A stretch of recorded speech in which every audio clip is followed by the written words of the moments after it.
Breakfast is the most important meal of the day, and here in China they do it slightly differently than we do it back home in the West. They do it slightly better than us, to be honest. And in this video we're going to run you through the best, the most popular and our favourite different varieties of Chinese breakfast.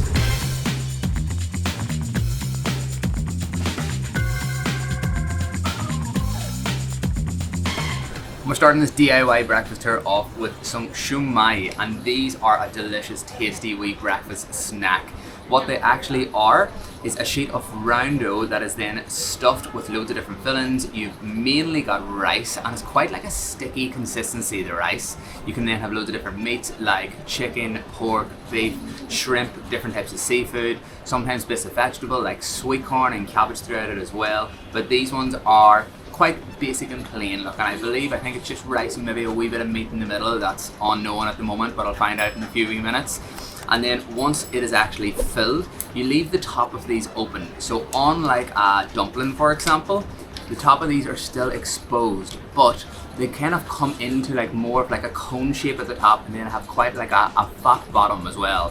And they're cooked inside bamboo baskets, a bit like a steam bun. They're fully steamed through until they go this kind of like translucent, nearly kind of, you see that? It's a wee bit kind of see-through, but not fully there. And these are quite hefty as well. There's a bit of weight to them. They are tasty. We've had them before, but we'll give these ones a whack anyway. Trying to get that, mate. The rice in these ones is really kind of glutinous. There's definitely a bit of meat in the bottom there. I don't know if you can see that.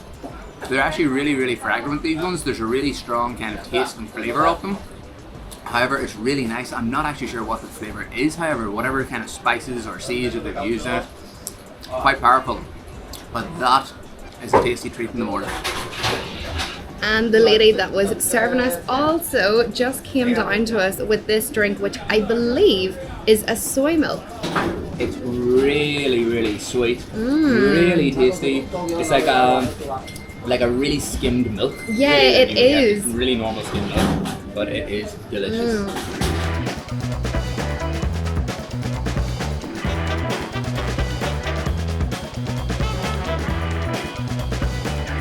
So if you've been following our channel for a while, you've already seen this one, and this is a staple in the Chinese breakfasts.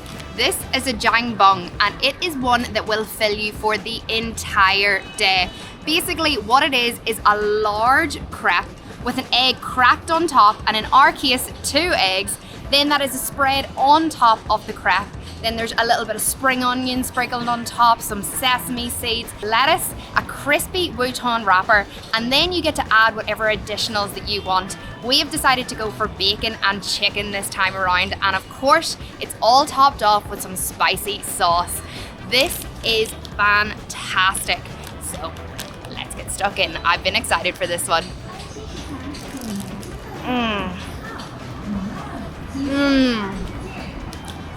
Every time, without fail, this is fantastic.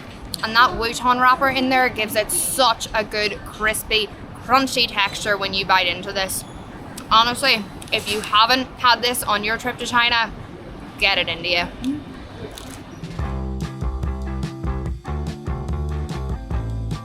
Our next breakfast is a quick and simple snack that you can pick up on the go, and that's steamed buns. These come in all different types of fillings, and most of them are delicious. However, we have discovered that not all of them is for us. Because of the language barrier, we've ordered the wrong ones a few times, and this is actually something that has happened to us numerous times here in China. Whenever we're ordering food, we're going to a ticket office asking for directions. Because of the clear language barrier, people sometimes don't understand what we're asking. But thanks to our new travel companion, that should no longer be an issue for us. This is the new Timekettle T1 Mini, and it's our pocket-sized translator, and this is going to make communicating with anyone here in China a hell of a lot easier. But this translator doesn't just have Chinese, it has 36 different languages and 88 different accents to pick between. Once you set up your T1 Mini and select your chosen languages, you can use the device in 2 different ways. You can either speak to the T1 Mini, or you can use its camera feature at the back.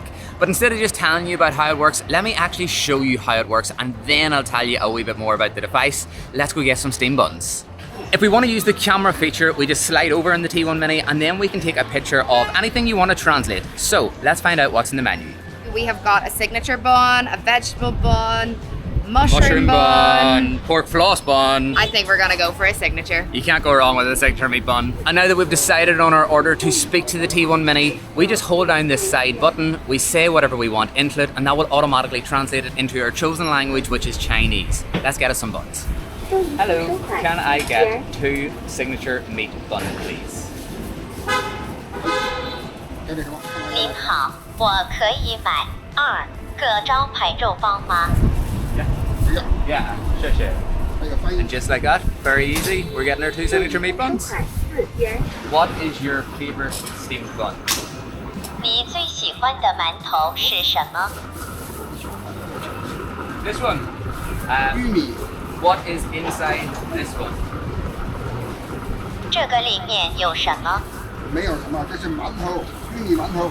Nothing, this is steamed bread. Corn steamed So I bread. asked him what is inside this one. He said, nothing, this is steamed bread, corn steamed bread. Ah, okay, we'll get one of them too. Bye-bye. Okay, did you actually see how quick and easy that was? We got our steamed buns. I also was able to ask the guy what's his favorite steamed bun, and he told me it was this one, which is a steamed corn bread. So we got one of them as well. Now, obviously a lot of things like ordering food or maybe asking for directions can be sorted out using translate apps or a bit of body language. But the T1 Mini isn't just designed for these simple situations. It's actually also designed for emergency situations or unforeseen circumstances whenever you're out on your travels. The T1 Mini has rapid translation with 95% accuracy. Plus, it comes with 1 year free global data, and you can use Wi-Fi or personal hotspot to connect to the T1 Mini. We think it looks pretty slick as well. Very, very small, very neat, about the size of a credit card, the weight of a packet of Mentos in your pocket.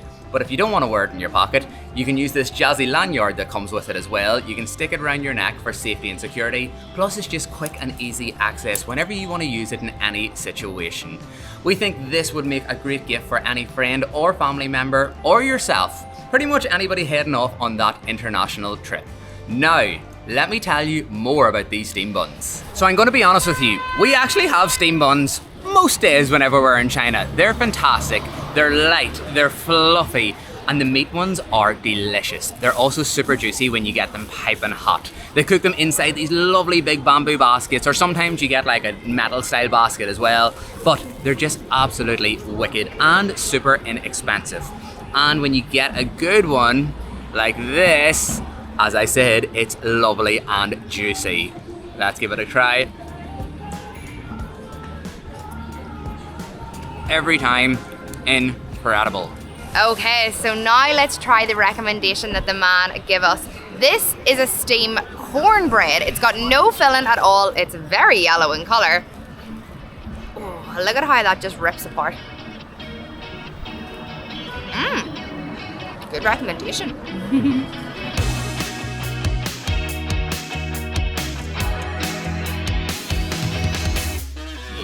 So this next one is a very classical, traditional Chinese breakfast. What we have is Zhuojiang and Yu Chow, which essentially translates to soybean milk and fried dough sticks.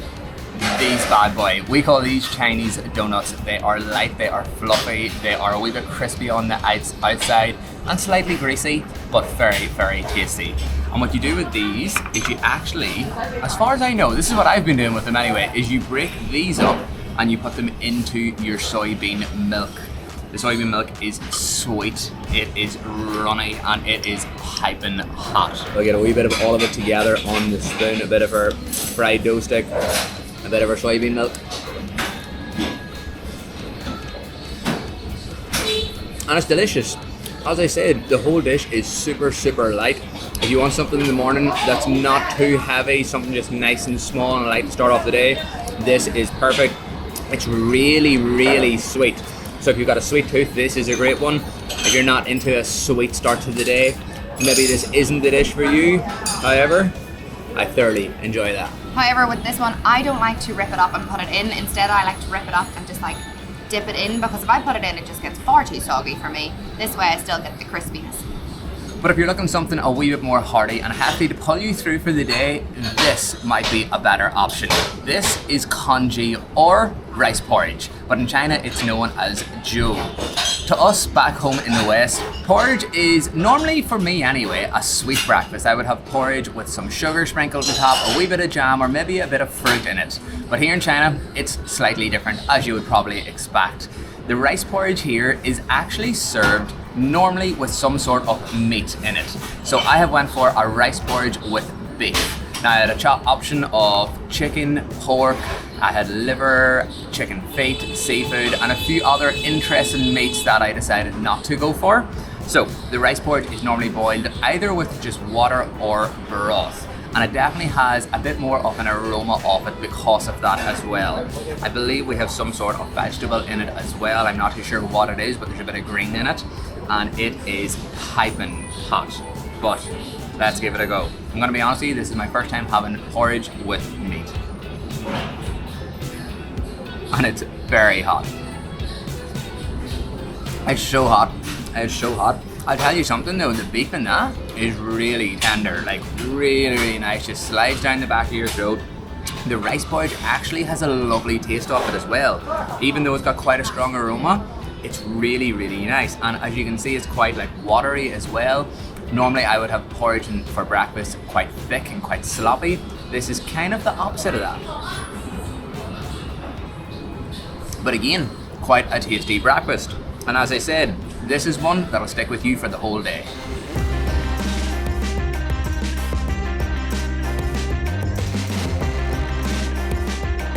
So even though we said that China does their breakfasts slightly different to the West, there is one similarity, and that is that people love a bread-based dish. You can get loads of different bread options for breakfast and like doughy-based options as well. But one of our favorite has to be this flatbread that is covered in chili. Let me just show you this one. So we like to give it the nickname of Chinese pizza bread because it kind of looks and tastes a little bit like pizza. It's loads of different thin layers of pastry. Then it is topped off with a really good chili paste, chili oil, sesame seeds, some chili flakes, and oh my goodness, it is delightful. We can pick this up in some of the Chinese bakeries, but then you can also find people just selling them on little street vendors along the side of the road, and it is perfect for any time of the day. And we've actually picked up a few different things this morning, and the next one we're going to tell you about is a fresh beef patty. This one is basically like a thick pancake with beef in the inside, and it is really good. Let me open it up for you so that you can see that. You've got a little bit of vegetables in there with it. Ooh, and these are really good. You can get them with loads of different fillings. You can get them with meat fillings, vegetables fillings. So whatever you're looking, you can get it. And our third treat this morning is going to be a bit of a surprise for us. Every time we go to these areas, we like to pick up something new to make sure we're trying out all of the different options. And we haven't had this one before. It looks like a sweet bread, a sweet dough. It feels quite sticky, a wee bit glutinous nearly, and it looks like it's covered in sugar. So we thought this morning, we want a sweet treat, hopefully. And it's exactly what I thought. Covered in a wee bit of sugar, very sticky and glutinous inside, a wee bit chewy, but still really tasty. And that's one thing I'd love to point out.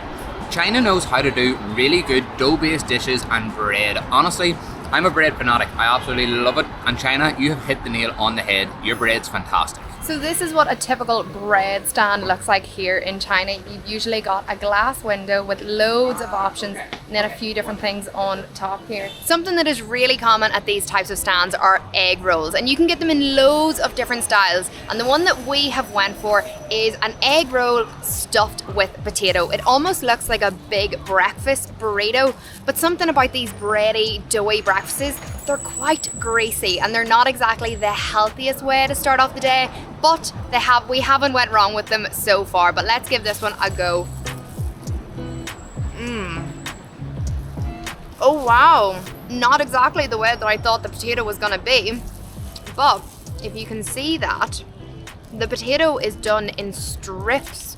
So we have had this served quite a lot on top of dishes, and it's so good. Not a way that we would usually have potato served, but it's nearly quite crunchy because the potato's not cooked all the way through. But That is really, really tasty. Eggs are loved around the world for breakfast, and here in China it's no different. However, they do their eggs slightly different compared to what we're used to back home in the West. This is a cha yi den, or also simply known as a tea egg.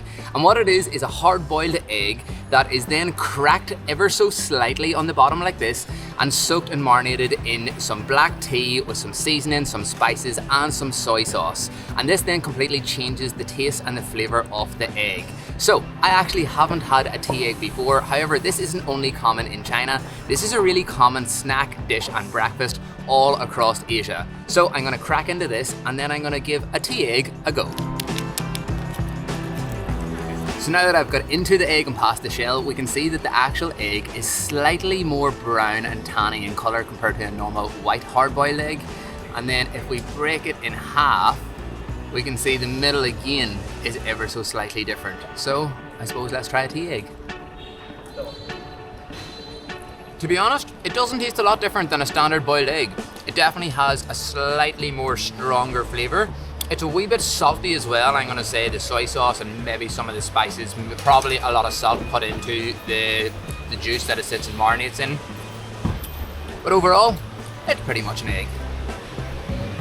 So we have obviously only scratched the surface in terms of Chinese breakfast options available out there, but these ones are definitely some of our personal favourites and the most commonly found across the country. But please do let us know down below, what is your favourite Chinese breakfast and have we missed any of the main ones? And if we have, we are in China for a lot longer, so we will make sure to try them out.